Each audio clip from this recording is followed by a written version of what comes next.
अनेक हिंदू वेगळे झाले होते आणि अनेक मुसलमान वेगळे झाले होते जेव्हा भावनांची झाली होती फाळणी. धर्माच्या आधारे मनुष्य वेगळा झाला होता, तो 2 हिस्सामध्ये वाटला गेला होता. त्यानंतर जमिनीची विभागणी झाली तशी ती आकाशाचीही झाली. आणि यापासूनच सुरू झाली होती 1947मध्ये भारत-पाकिस्तान फाळणीची गोष्ट. यामध्ये झाडू, फर्निचर, खुर्ची, पगडी, बल्ब, पेन, कमोड, सायकल, काठी, ग्लास, जग, पेन्सिल अशा लहान मोठ्या वस्तूंची विभागणी केली गेली. भारत-पाक फाळणीची ही अजब गोष्ट डॉक्टर लॉफियर लॅरी कॉलिन्स यांनी फ्रीडम ॲट मिडनाईट याच्यामध्ये नोंदवली आहे. या गोष्टीला सुरुवात होते 3 जून 1947 रोजी. ही तारीख ज्या दिवशी अधिकृतपणे भारताच्या फाळणीची घोषणा केली गेली. 14 आणि 15 ऑगस्ट 1947 रोजी भारताला 2 हिस्सामध्ये वेगळे व्हायचे होते. या फाळणीसाठी 73 दिवसच शिल्लक होते. ब्रिटिश भारताच्या कार्यालयात काम करणारे कर्मचारी, सेना, बँकेतील पैशांची ही विभागणी होणार होती. इतकेच नाही तर सोन्याच्या विटा, पोस्टाची तिकिटे, रेल्वे इंजिन, त्याचे डबे, गाडी, घोडे, हत्यार अशा छोट्या मोठ्या गोष्टींचीही विभागणी केली जाणार होती.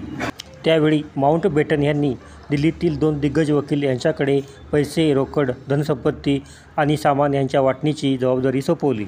भारताचे प्रतिनिधी होते H.M. पटेल आणि पाकिस्तानचे प्रतिनिधी होते चौधरी मोहम्मद अली. हे 2 वकील दररोज अनेक फायली चाळत होते आणि त्यांच्या दिमतीला 100 कर्मचारी दिले होते. हे कर्मचारी देशभरातील सरकारी कार्यालयातील विविध सामान्यांची यादी त्यांच्याकडे देत होते. त्यानंतर हे 2 वकील अनुशंसापत्र तयार करून विभाजन काउन्सिलकडे पाठवून देत असत.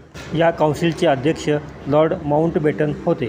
मात्र या वस्तूंच्या वाटणीवरून भारताचे प्रतिनिधी पटेल आणि पाकिस्तानचे प्रतिनिधी मोहम्मद अली यांच्यात मतभेद सुरू झाले. या दोघांच्या मधील हे मतभेद इतके वाढले की मारामारी करण्यापर्यंत प्रकरण पोहोचले. तिकडे फाळणीच्या वस्तूंची व्याप्ती वाढत चालली होती आणि एक दिवस कमी होत चालला होता. एकीकडे या फाळणीच्या आगीत देशातील बरेच हिस्से जळत होते. दंगे सुरू झाले होते. रस्त्यावर रक्ताचा सडा पडला होता. सर रेडक्लिफ भारत-पाकिस्तान सीमेची निश्चिती करत होते. पटेल आणि मोहम्मद अली या दोघांच्या भांडणाला कंटाळून विभाजन काउन्सिलचे अध्यक्ष माउंटबेटन यांनी पटेल आणि मोहम्मद अली यांना सरदार पटेल यांच्या घरात बंद केले. हे दोघेही वकील कोणत्याही ठोस निर्णयापर्यंत येणार नाहीत तोपर्यंत त्यांना येथेच राहावे लागेल अशीही सूचना त्यांना केली गेली होती. शेवटी या दोघांचे यावर एकमत झाले की भारतातील सर्व बँकातील अस्तित्वात असणाऱ्या सरकारी संपत्तीचा 82.5% इतका हिस्सा भारताला आणि 17.5% इतका हिस्सा पाकिस्तानला दिला गेला जाईल. देशभरातील चलसंपत्तीमधील 80% हिस्सा भारताला आणि 20% हिस्सा पाकिस्तानला दिला जाईल. पाकिस्तानला भारतामधील बँकांमधील रोकड आणि स्टर्लिंग बॅलन्समधील 7.5% हिस्सा देण्यात येईल. मात्र त्या बदल्यात भारताच्या राष्ट्रीय कर्जातील 77.5% इतकी रक्कम त्यांना अदा करावी लागेल. या फाळणीमध्ये पुस्तकालयातील पुस्तकांचीही वाटणी झाली. एका शब्दकोशाची एकच प्रत शिल्लक होती. या शब्दकोशावर दोन्ही देशांनी आपापला अधिकार सांगितला. त्यावेळी या शब्दकोशाला 2 हिस्सामध्ये फाडून दोन्ही देशांना त्याची वाटणी केली गेली.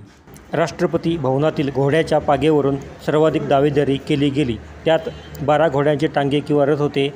यातील 6 रथ सोन्या चांदीने मढवलेले होते तर इतर अन्य धातूपासून बनवलेले होते. याची वाटणी करताना टॉस केला गेला आणि याचा निकाल भारताच्या बाजूने लागला. नोट छापण्याच्या सरकारी प्रेसची वाटणी करण्याला भारताने स्पष्ट निकाल दर्शवला. त्यामुळे पाकिस्तानला भारतीय नोटेवर पाकिस्तान मोहर लावून काम चालवावे लागले.